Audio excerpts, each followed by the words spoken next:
Everyone, मैं Meetu Shukla SPM blogs में आप सबका स्वागत करती हूँ। दोस्तों, आज मैं बहुत ही सुंदर शिव महापुराण से लेकर के आई हूँ शिव गुरु की चर्चा की कथा, जो कि एक कथा दो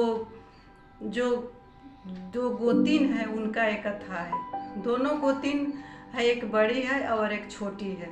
बड़ी का तो शादी हो गया है, लेकिन छोटी का शादी हो रहा है। तो छोटी का शादी हो रहा है तो जो छोटी गोतिन है सो बचपन से ही अपने घर में बहुत बड़े अमीर घर की बेटी है और बहुत जिद्दी स्वभाव का है, थोड़ा मनमानी करने वाली है। फिर छोटी का शादी हो रहा है और बड़ी को कोई बाल बच्चा नहीं था। छोटी का शादी हुआ, छोटी घर में गई, वहाँ जहाँ शादी हुआ वहाँ भी काफ़ी अमीर घर में उसका शादी हुआ। दोनों एक साथ रहने लगी, दोनों बहुएं रहने लगी। सास ससुर भी थे फैमिली में, बहुत अच्छा से लोग रहने लगा। कुछ दिन बीता तो बड़ी बहू का जो था ना से संतान नहीं हो रहा था। छोटी बहू जो थी सो गर्भवती हुई। गर्भवती होने के बाद सबको उम्मीद था कि ये घर में संतान आएगा, क्योंकि जो बड़ी बहू है उनको तो बाल बच्चा हो ही नहीं रहा है। छोटी बहू है तो इसको बाल बच्चा होगा, कुछ अच्छा आएगा, घर का बारिश आएगा। लेकिन छोटी बहू का 1 महीना बीता, 2 महीना बीता, 3 महीना बीता और 9वें महीना में पुत्री को जन्म दी।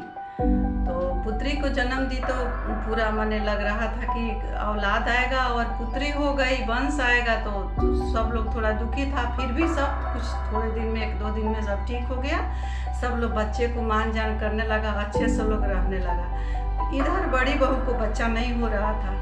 बड़ी बहू शांत स्वभाव का थी, सोचती थी कि जब ईश्वर को देना होगा तो देंगे और नहीं देना होगा तो नहीं देंगे, क्योंकि ईश्वर के मर्जी के आगे तो किसी का नहीं चला है।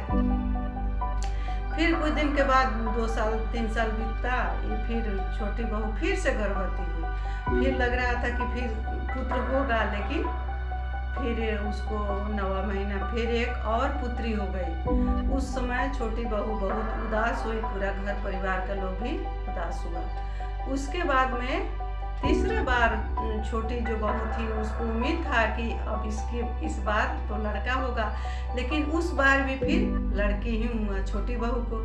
छोटी बहू काफ़ी दुखी थी, पूरा परिवार भी दुखी था कि 2 भाई है और 2 बहू है, लेकिन दोनों को में से एक को भी बारिश नहीं हुआ, लड़का नहीं हुआ। पता ना इतना धन दौलत रह करके क्या होगा। देखिए ईश्वर का मर्जी कि उसके बाद में जब इसको तीसरी बेटी हो गई, घर का लोग काफ़ी नाराज हो गया था। और घर का लोग छोटी बहू को भी लगता था कि हमको लोग नहीं मानेगा और मेरे बच्चों को भी नहीं मानेगा। अपना बच्चे से वो खुद प्यार नहीं करती थी बेटे का लोभ में। इधर देखिए जब इसको 3 बेटियां हो गई तो बड़ी बहू थी उसको गर्भवती हुई और उसका अचानक तबीयत खराब हुआ, चक्कर आया। लोग डॉक्टर के यहाँ लेकर के गया तो डॉक्टर बोला कि खुशखबरी आने वाला है, सो बड़ी बहू को बेटा होने वाला है, पुत्र होने का वाला है। तो 9वें महीने के बाद उसको संतान हुई तो सही में बेटा ही हुआ, उसको बेटा रत्न का प्राप्त हुआ। अब तो पूरे घर में खुशियाँ की लहर दौड़ गई। सास ससुर जितना अड़ोसी पड़ोसी सब लोग था बहुत खुश हुआ, घर में बहुत जश्न हुआ। लेकिन छोटी बहू को खुशी नहीं हुआ, वो काफ़ी दुखी थी। सोची कि अब तो जितना लाड़ प्यार है सो बड़ी को ही मिलेगा, हमको तो मिलेगा नहीं, क्योंकि हमको 3 बेटियां हैं। अपने मन में ऐसा सोचती थी, लेकिन परिवार में फैमिली में कोई ऐसा नहीं सोचता था। उसको 3 बेटियां थी, 3 बेटियां का भी बहुत आदर हो रहा था। उसका बेटा हुआ, उसका भी हो रहा था। एक दिन की बात है कि इसको बहुत खटक रहा था कि उसको बेटा कैसे हो गया, हमको 3 बेटियां कैसे हो गई।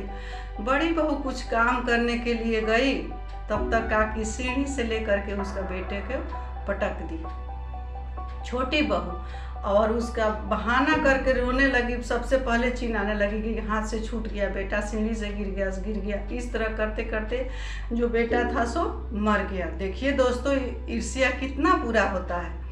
अब बेटा तो मर गया। अब बड़ी बहू बहुत रोई। उसके बाद में रोते रोते 1 महीना के बाद जो बड़ी बहू थी उसको इतना सदमा लगा कि वो भी मर गई। इधर देखिए छोटी बहू को जो बच्ची थी तीनों से बड़ा हो गई थी, तीनों को पढ़ने के लिए भेजी स्कूल, रोज जाती थी रोज आती थी। उस दिन का संजोग ऐसा था कि तीनों बेटियां गई पढ़ने और एक कार वाला आया उसको कुचल के चला गया। तीनों बेटियां स्पॉट डेट तीनों एक के साथ ही खत्म हो गई। अब इधर जो छोटी बहू थी सो बहुत परेशान हुई, बहुत रोई, बहुत बिलखी। इधर उसको बेटी से इतना नफरत था, उस बेटी के लिए इतना परेशान हो गई कि उसे रहा नहीं जा रहा था। रोती थी, बिलखती थी और चिल्लाती थी। उसके बाद में जो उसका भसुर था वो घर से, उसका बहुत बड़ा फैक्ट्री चल रहा था, घर से निकला और निकल के बोला कि हम अब फैक्ट्री नहीं चला सकते हैं। बेटा भी चला गया, वो पत्नी भी चली गई, वो भी घर छोड़ करके चला गया। जब जेठ और जेठानी चला गया तो उसके बाद में इसको लगा कि सब मेरे ही कारण ही हो रहा है। अपने पति को बताई कि मेरे ही कारण हो रहा है, मेरा जो पाप है सो इस घर को बर्बाद कर दिया। पति को बताया कि मैंने ही, जो बड़ी जो गोतिन है, दीदी है, उनका बच्चा को मैंने सीढ़ी से गिराया और उनका बच्चा ख़त्म हो गया। से मेरे ही पाप के कारण मेरा 3 बेटियां आज स्पॉट डेट पर एक्सीडेंट हो गया और मर गई। और जब पति सुना तो बोला कि तुम जैसे पापन को घर में रखना ठीक नहीं है। उसी समय छोटी बहू को घर से निकाल दिया।